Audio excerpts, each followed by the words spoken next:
क्या आपने कभी नोटिस किया है कि जब आप गर्मा गर्म वेजिटेबल पुलाव खा रहे होते हैं तो अचानक से एक काली मिर्च मुंह में आ जाती है? आप क्या करते हैं? उसे आराम से हाथ से निकालकर साइड में रख देते हैं, है ना? वेलकम बच्चों। आज हम एक बहुत ही मजेदार चैप्टर पढ़ने वाले हैं जिसका नाम है methods of separation in everyday life. आप सब मल्ली और वल्ली के साथ पूरे इंडिया का टूर करेंगे और सीखेंगे कि चीजों को अलग कैसे करते हैं। सबसे पहले आपको कबीर जी का एक दोहा याद दिलाते हैं जिसमें उन्होंने कहा है कि हमें अच्छी चीजों को रख लेना चाहिए और बेकार चीजों को हवा में उड़ा देना चाहिए, बिल्कुल अनाज से छिलका अलग करने की तरह। चलो देखते हैं ये सब होता कैसे है जब मल्ली और वल्ली अपनी नानी के घर हरियाणा पहुंचते हैं। वहां कोर्टयार्ड में उनकी मामी और मामा अनाज से छोटे पत्थर हाथ से चुनकर निकाल रहे थे ताकि खाना बनाने के लिए ग्रेन्स बिल्कुल साफ हो सकें। इस प्रोसेस को हैंड पिकिंग कहते हैं, जिसमें आप किसी मिक्सचर से चीजों को अपने हाथ से चुनकर अलग करते हैं क्योंकि उनका साइज, कलर या शेप अलग होता है। ये मेथड तब बहुत आसान और काम का होता है जब बेकार पार्टिकल्स कम क्वांटिटी में होते हैं और आराम से हाथ से उठाए जा सकते हैं, बिल्कुल पुलाव से काली मिर्च निकालने जैसा। उसके बाद मामा उन्हें खेत ले गई जहां कुछ फार्मर्स फसल की डंठल यानी स्टॉक्स को एक बड़ी लकड़ी की लॉग पर जोर जोर से पीट रहे थे। सोचो जरा, वो ऐसा क्यों कर रहे थे? क्योंकि दाने पौधे के स्टॉक से बहुत मजबूती से जुड़े होते हैं और इस पीटने की प्रोसेस को थ्रेशिंग कहते हैं, जिससे ग्रेन्स स्टॉक से अलग हो जाते हैं। आजकल ये काम थ्रेशर्स नाम की मशीन से भी होता है जो थ्रेशिंग और विनोइंग दोनों एक साथ कर देती हैं। अब ग्रेन्स तो निकल गए, पर उनके साथ बहुत सारा हल्का छिलका या हस्क भी होता है, तो इसको कैसे अलग करेंगे? चलो एक एक्टिविटी से समझते हैं।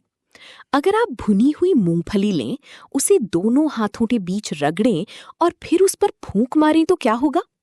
हल्के छिलके हवा से उड़ जाएंगे और भारी मूंगफली वहीं रह जाएगी। खेत में भी बिल्कुल यही होता है।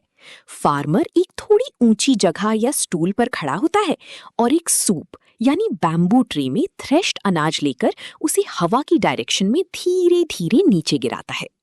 हवा हल्के हस्क को उड़ाकर थोड़ा दूर ले जाती है और भारी व्हीट ग्रेन्स का ढेर बिल्कुल सीधी नीचे लग जाता है। हवा या फूंक मारकर भारी और हल्के कंपोनेंट्स को अलग करने के इस मेथड को विनोइंग कहते हैं। अगले दिन मल्ली और वल्ली ट्रेन से अहमदाबाद निकलने वाली थी, तो रास्ते के लिए मामी ने मीठी पूड़ी बनाने की सोची। मीठी पूड़ी बनाने से पहले आटे से छिलका या ब्रैन निकालना जरूरी होता है। इसके लिए मामी ने एक छन्नी या सीव का यूज किया।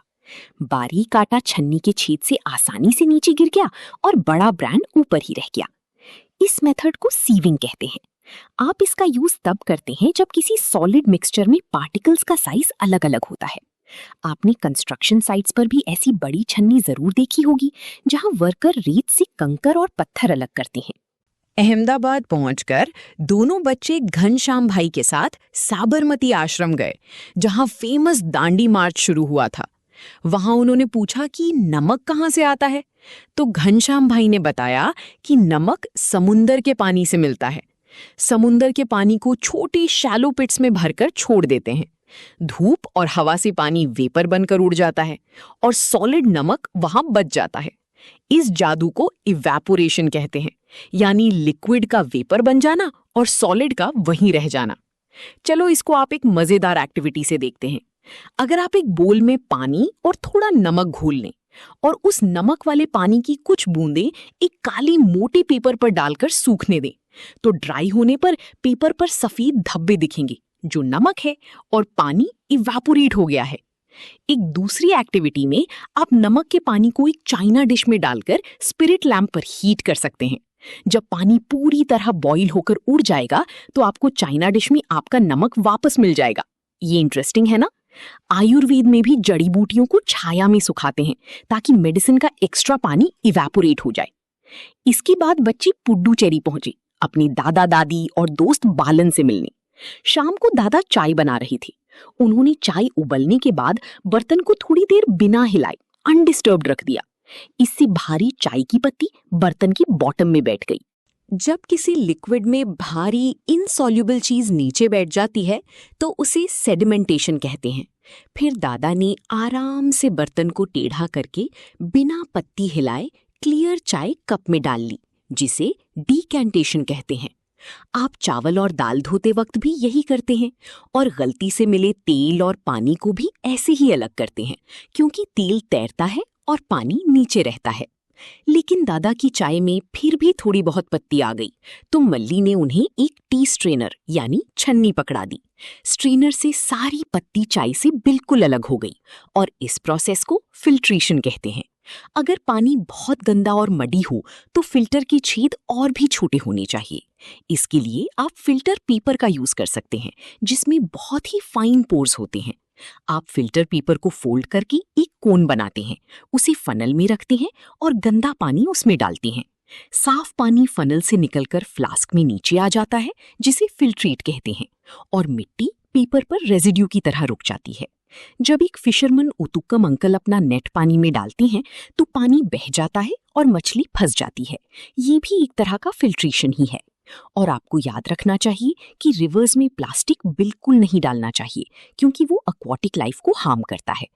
उसके बाद बच्चे मध्य प्रदेश के भोपाल गए, जहां उन्होंने ढाबा पर छाछ पी। वहां दीवार पर एक पेंटिंग थी जिसमें एक औरत दही को मथनी से मथ रही थी। इस मथनी की प्रोसेस को चर्निंग कहते हैं। इस एक्शन से दही का हल्का मक्खन या बटर ऊपर तैरने लगता है और बटर मिल्क नीचे रह जाता है, जिसे आप दोनों को अलग कर लेते हैं। आखिर में दोनों बच्चे मेघालय में अपनी बुआ के घर शिलोंग पहुंचे। वहां एक कारपेंटर लकड़ी का डोर बना रहा था और गलती से उसकी लोहे की कीलें लकड़ी के बुरादा या सॉडस्ट में गिर गईं। कारपेंटर को परेशान देखकर बच्चों ने अपनी बुआ से एक मैग्नेट लिया और उसे बुरादा के ऊपर घुमाया, और जादू देखो, सारी लोहे की कीलें एक साथ मैग्नेट पर चिपक गईं।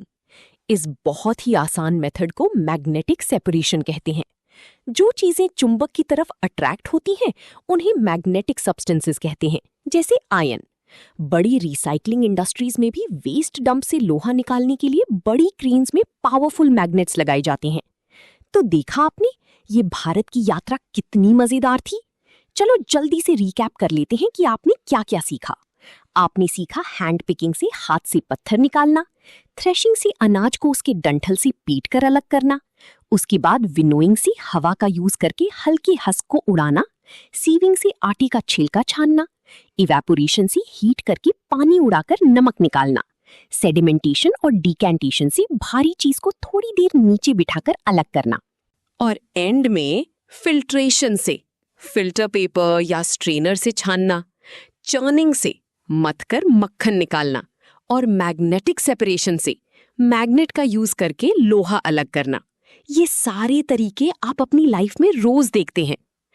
अब आखिर में आपके दिमाग के लिए एक छोटा सा सवाल। सोचो जरा, अगर आपको गलती से आयरन पाउडर और सॉडस्ट का मिक्सचर एक बोल में मिल जाए तो आप उन्हें कैसे अलग करेंगे? आशा है आप सबको ये चैप्टर बहुत अच्छे से समझ आ गया होगा। मिलते हैं अगली क्लास में।